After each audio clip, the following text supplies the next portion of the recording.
Saya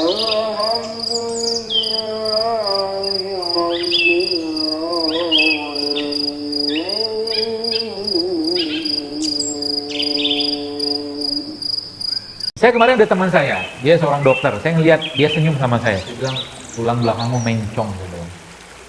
Wajah kita ini cerminan tulang belakang sama cerminan isi perut. Jadi saya lihat wajah-wajah Anda, saya tahu masalahnya di mana. Oh serius, kelihatan. Dia senyumnya miring. Saya bilang tulangmu kayaknya bengkok. Dia bilang ternyata benar, emang iya. Itu emang ilmu itu saya pelajarin memang. Jadi wajah kita ini bisa mencerminkan organ perut.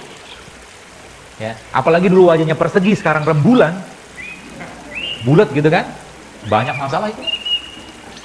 Ya, dulu wajah kita tuh aslinya kan persegi, nggak ada lemak di sini, nggak banyak lemak di sini gitu kan. Nggak usah nunduk-nunduk gitu ya.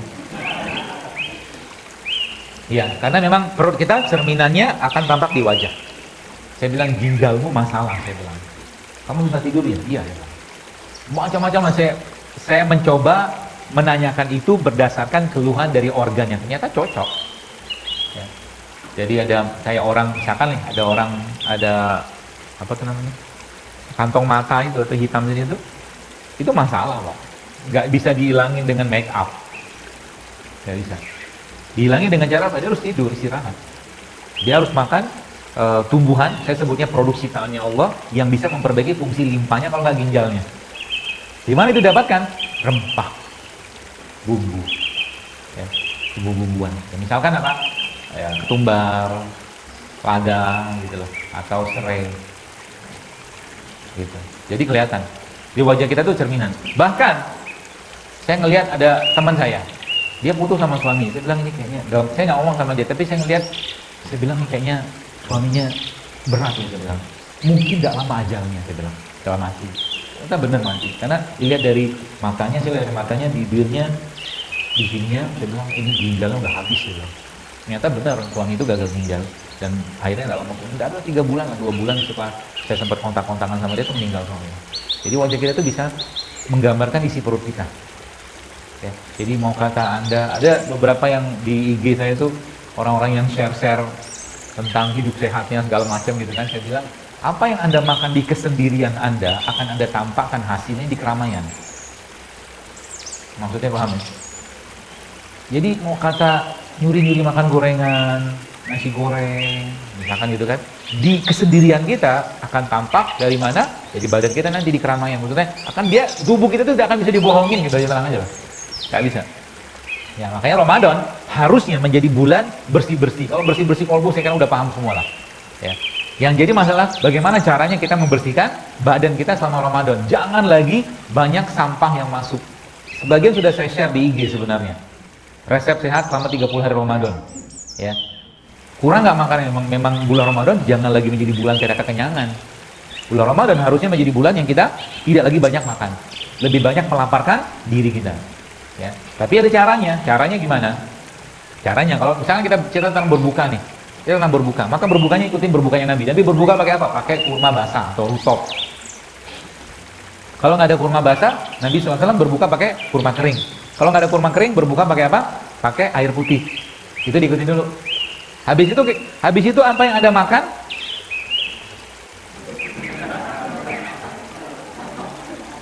Ini kayaknya penggemar gorengan sejati semua. Berat loh gorengan itu dicerna serius. Saya tanya sedikit. Dulu ya, orang tua kita itu penyakit itu relatif sederhana dan gampang diobatin. Mereka dulu suka menggoreng nggak? Suka, tapi mereka gorengnya dulu pakai minyak kelapa loh. Minyak kelapa itu kategorinya lemak jenuh. Minyak sawit kategorinya lemak trans. Lemak trans itu untuk dicerna badan kita susahnya minta ampun. Apalagi yang sudah menghitam, macam itu. Makanya, kalau sekarang Anda disajikan gorengan di depan Anda, lalu Anda berbinar-binar gitu kan, bahagianya luar biasa, tapi Anda tidak merasa semangat ketika disajikan sayur dan buah, ada yang nggak beres dengan badannya. Ya, ada yang nggak beres. Artinya apa? Banyak yang konslet. Ya, kenapa? Karena memang apa yang kita lihat itu sebenarnya mempengaruhi mood kita. Maka saya sering sebutnya good food is good mood. Anda tidak akan bisa dapatkan mood yang baik dari makanan-makanan berminyak. Nggak bisa. Yang khusus tahunya begitu. Makanya ada buah, ada sayur, di situ ada probiotik, ada prebiotik semua. Ada madu, segala macam, ada kurma. Kurma itu juga termasuk prebiotik sebenarnya. Ya. Jadi, pelan-pelan nanti ya, setelah Anda makan tadi apa kurma tadi, yang Anda kerjakan selanjutnya adalah Anda minum air rendeman kurmanya. Ya. Tadi saya bawa, cuma sudah habis di kajian di Serpong tadi. Ya. Saya ngerendam nanas, saya campur sama kurma, saya campur sama manggis, saya campur sama goji berry. Enak banget. Itu full dengan enzim. Ya. Full dengan apa? Full dengan bahan fermentasi. Dan Nabi udah ajarin, salah satu minuman kesukaan Nabi adalah air rendaman kurma. Ya, sekarang namanya Ibu Water, tapi kalau guru saya seorang profesor dikatakan itu air nano sebenarnya. Air nano itu apa? Air yang sudah berubah molekulnya menjadi kecil. Ada satu proses dalam ilmu fisika atau biologi itu namanya difusi. Difusi itu apa? Difusi itu perpindahan ya suatu bahan dari konsentrasi yang pekat ke konsentrasi yang rendah. Maka ketika Anda nyemplungin buah dalam air, maka konsentrat buah ini akan pindah ke dalam air dengan proses difusi. Jadi kalau saya pernah bilang kan, makan buah yang terbaik apa? Makan buah itu sama bijinya sama kulitnya. Ya bisa kan? Sehingga nanti kalau Anda mau makan jeruk nipis, makan jeruk nipis itu boleh nggak dimakan? Boleh kalau bisa. Tapi kalau kita nggak bisa makan, udah potong aja jeruk nipis, cuci yang bersih, cemplungin semua ke air. Maka seluruh bahan dari bijinya, dari kulitnya, semua akan larut dalam air tadi. Dan itu adalah makanan terbaik untuk usus kita. Ya, usus kita nih teman sekalian, ada 3 bakteri. Ini bahasa sederhananya. Bakteri netral, bakteri baik, sama bakteri jahat. Siapa yang paling pegang peranan? Yang paling pegang peranan adalah bakteri netral. Bakteri netral ini bisa berubah menjadi bakteri baik atau bakteri jahat tergantung apa yang orang itu makan. Artinya apa? Semakin banyak probiotik atau prebiotik yang orang itu makan, maka otomatis semakin banyak bakteri netralnya yang berubah menjadi bakteri baik. Autoimun terjadi gara-gara apa? Gara-gara bakteri netralnya berubah menjadi bakteri jahat. Kawan nggak kenal kawan, lawan nggak kenal lawan. Makanya kalau kita belajar tentang autoimun ya, salah satu yang amat sangat tanda kutip diharamkan di autoimun adalah makan gluten. Gluten itu apa? Produk berbasiskan tepung. Itu di tanda kutip diharamkan banget. Kenapa? Itu bikin chaos banget. Di usus itu chaosnya luar biasa. Ya, kacaunya luar biasa di usus itu kalau seseorang itu mengkonsumsi itu. Ya. Dan ingat tubuh kita nih, ya, tidak langsung sakit, tenang aja. Orang-orang yang mengkonsumsi makanan, saya sebutnya makanan kosong, makanan sampah. Seperti itu, dia nggak langsung sakit. Tapi apa yang terjadi? Yang terjadi adalah tubuh langsung ngasih sign. Sign-nya apa? Keluhan. Ya. Keluhan itulah yang menjadi tanda bahwa tubuhnya banyak masalah. Susah tidur, termasuk perempuan zaman sekarang, saya dapatkan banyak sekali orang-orang yang konsul ke saya itu. PCO, endometriosis, infertilitas, banyaknya luar biasa. Gara-gara apa? Gara-gara nyampah. Jadi gini, mungkin Bapak Ibu sekalian belum pernah mikirin, tapi mari kita pikir bersama. 30-40 tahun yang lalu, anak perempuan ketika lahir, ya anak perempuan lah ya, secara umum, itu menstruasinya biasanya rata-rata di kelas 3 atau kelas 1 atau kelas 2 SMP loh. Anak perempuan zaman dulu. Sekarang, kelas 3 atau kelas 4 SD sudah mens. Betul? Apa yang terjadi? Apa yang menyebabkan? Pastinya ada satu proses penuaan dini yang terjadi pada makanan atau apa yang mereka konsumsi tiap hari. Semakin banyak yang tidak alami, semakin banyak yang dikemas, semakin banyak yang diolah, semakin banyak dikasih bahan aditif, maka tubuhnya akan banyak terasup dengan radikal bebas. Radikal bebas. Kata kuncinya apa? Pasangin dia. Radikal bebas tadi kan adalah elektron yang kekurangan atau kehilangan elektron pasangannya. Maka pasangin dia. Pasangin dari mana? Dari semua yang Allah tumbuhkan. Kata kuncinya apa? Makanlah makanan yang ditumbuhkan oleh di atas tanah dan dapat sinar matahari. Itu aja kata kuncinya. Saya nyebut itu sebagai produk ciptaannya Allah. Apapun itu bentuknya, mau sayur kek, mau buah kek, makan dulu sesering mungkin. Supaya apa? Supaya tubuhnya punya bahan baku untuk melakukan detoksifikasi tadi. Semakin banyak makanan tadi yang diasup, maka apa yang terjadi? Tubuh akan bisa memperbaiki bagian-bagian rusak. Contoh gini lah, sel lambung kita, Bapak sekalian, dia bisa regenerasi dalam waktu 3-5 hari. Kalau untuk regenerasi tadi, dia pastinya membutuhkan bahan. Bahan itu dapatkan dari mana? Dari enzim, dari vitamin, dari mineral semua. Sehingga apa? Sehingga ketika dia nanti waktunya mengganti itu dia ambil bahan-bahan tadi yang sudah kita asup dalam badan kita. Tapi kalau nggak ada bahan, maka yang kita makan itu pun akan jadi bahan buat tubuhnya. Contoh ketika orang konsumsi tepung misalkan. Apa yang terjadi? Dia akan ambil bahan tadi. Akhirnya apa? Nggak match. Hormon dalam tubuh kita tuh, saya sudah sebutnya lock and key chain. Jadi dia begini deh. Ini reseptornya, ini bahan bakunya. Reseptor sudah build up, sudah build in. Sudah Allah berikan waktu lahir. Kapan dia? Sejak 8 minggu waktu wanita itu sedang dalam kandungan atau mungkin sedang hamil. Di 8 minggu pertama itu jangan nyampah sama sekali perempuan. Ya. Kalau dia nyampah, maka apa yang terjadi? Maka reseptornya bermasalah, apalagi kena bahan baku, maka bersiaplah untuk menghasilkan generasi-generasi yang gennya cacat, kalau saya bilang. Jadi kalau Anda sekarang belum nikah, dan nyampah, maka Anda sedang mempersiapkan gen yang ya kedepannya nanti ketika ketemu sama gen istrinya, gen-gen yang lemah, bahkan gen-gen cacat kalau bahasa saya. Sehingga sekarang saat ini apa yang terjadi? Kita lihat autis begitu luar biasa meningkat. Anak-anak ADHD begitu meningkat luar biasa. Anak-anak yang lahir tanpa tempurung kepala dan berbagai macam kelainan kongenital. Gen. Muncul dari mana? Dari apa yang dimakan oleh mak bapaknya. Jadi yang saya sampaikan sekarang ini kita membahas tentang satu generasi loh. Ya, satu generasi ke depan yang mau tidak mau kalau tidak diperbaiki sekarang, maka Indonesia, kalau kita bicara sekarang, Indonesia angka tertinggi penyakit apa? Stroke dan penyakit jantung. Gara-gara apa? Gara-gara ya tadi makanan, ujung-ujung makanan salah satunya. Ya. Jadi kalau kita nggak perbaiki itu sekalian makanan, nanti ujung-ujungnya kita, ya kalau bahasa saya itu, saya pernah share gitu di IG, saya bilang saya nggak mau masa tua saya itu masa sakit-sakitan gitu. Saya nggak mau masa tua saya itu masa yang orang atau keluarga saya itu sibuk ngurusin penyakit saya akibat apa yang saya makan saat ini. Saya mau mati tenang, saya mau matinya nggak ada penyakit. Bisa nggak? Bisa. Meskipun secara takdir, ya semua bisa kena penyakit. Ya, tapi kita bisa menjaganya kan. Kalau kata Umar itu, kita ini hidup berpindah dari satu takdir ke takdir yang lain. Apakah hidup sehat menjamin kita untuk tidak kena penyakit? Tetap pasti akan kena. Ya, tapi kita sudah punya benteng ikhtiarnya kita. Ya, apalagi Allah pasti akan hisab semua. Apa yang kita masuk atau kita berikan dalam tubuh kita ini pasti Allah tanya semua, Pak Bu. Pasti Allah tanya semua. Ya, tinggal nanti yang kita masukin itu ya bahasa saya tadi pertamakah atau mungkin afturkah atau tadi makanan-makanan yang tidak layak masuk sebenarnya. Dan demografi penduduk saat ini, demografi penyakit saat ini di dunia itu memang agak-agak unik. Justru malah di kampung-kampung sekarang autoimun itu merajalela luar biasa. Penyakit-penyakit degeneratif itu merajalela luar biasa di kampung-kampung ya. Yang dulu katanya itu penyakit orang perkotaan. Kenapa? Kita lihat aja di kampung-kampung itu orang-orang di kampung biasa makannya apa? Mereka nggak kenal lagi dengan makanan tradisional mereka. Mereka nggak kenal lagi dengan singkong rebus, ubi rebus, nggak kenal lagi dengan pecel segala macam, nggak kenal semua. Ya.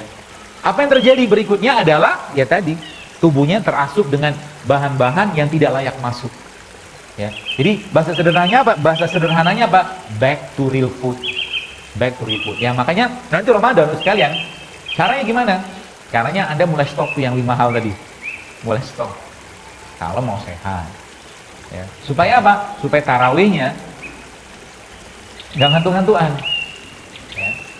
Terus apalagi selanjutnya? Jadi habis Anda berbuka puasa kan sholat maghrib tuh. Saya kasih tips-tipsnya aja ya.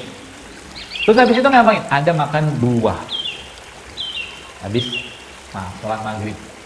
Ya. Buahnya diapain? Nah, saya kasih tipsnya supaya buahnya tuh bisa tertopping dengan banyak mineral. Caranya gimana? Ada potong-potong buah. Ya, potong-potong buah apa aja? Mangga, melon, segala macam gitu kan. Lalu Anda potong-potong blok gitu tuh. Lalu Anda taburin madu gitu. Kasih sedikit garam. Ya. Anda makan dalam satu piring atau mangkok. Ini namanya makan. Ya. Ini makan. Bukan ngemil, ini namanya makan. Berapa banyak? Jangan banyak-banyak juga. Ya karena buah kalori lagi. Selesai? Selesai. Habis itu ngapain Anda? Dan minumlah. Minum apa? Minum teh dari rempah. Apa pilihannya? Banyak. Ketumbar boleh, kayu manis boleh, serai boleh. Ingat aja 3 orang. 3 hal itu yang diingat aja. Ketumbar, serai, atau kayu manis. Minum itu. Ya. Diapain? Dikasih air panas, seduh, minum. Selesai? Selesai. Sudah selesai, makan. Selesai. Terawih kan? Terawih. Mau 2 rakaat, 3 rakaat, atur aja. Habis terawih pengen makan? Oh iya. Nah, kita makan. Tapi tunggu dulu, apa dulu? Habis terawih nanti bos sekalian Anda makan ya. Anda makan apa? Pertama Anda makan sayur. Sayur yang dikukus. Dibikin sayur bening nggak apa-apa. Kenapa? Karena sayur ya bisa menggantikan sel-sel yang rusak dalam badan kita. Sayur. Dan sayur itu dia kalorinya hampir-hampir kosong. Apalagi rempah. Rempah itu sebagian besar kalorinya kosong. Nggak ada kalori. Tapi dia ada mineral ya.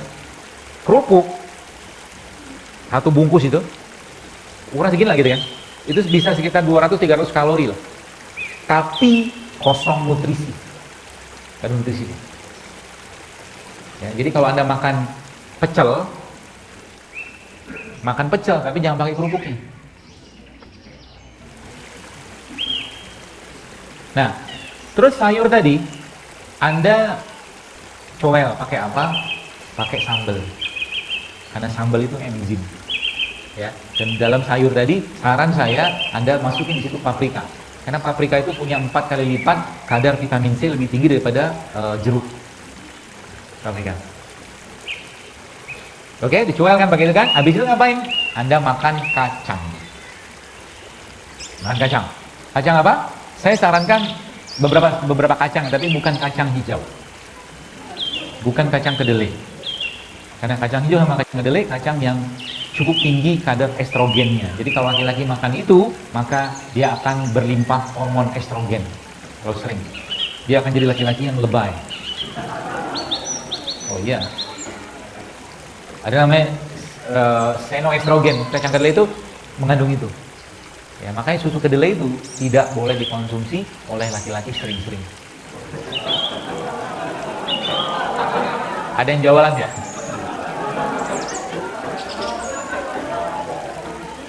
Sekali-sekali boleh, tapi tidak tiap hari dimakan. Sebab apa? Kalau perempuan makan itu, maka perempuan itu akan berlimpah estrogennya. Penyakit ini bukan penyakit, kondisi disebut dengan estrogen dominan. Kalau laki-laki yang makan itu, maka dia akan lack of testosterone. Lack of testosterone meaning lack of leadership. Jadi laki-laki yang gitu.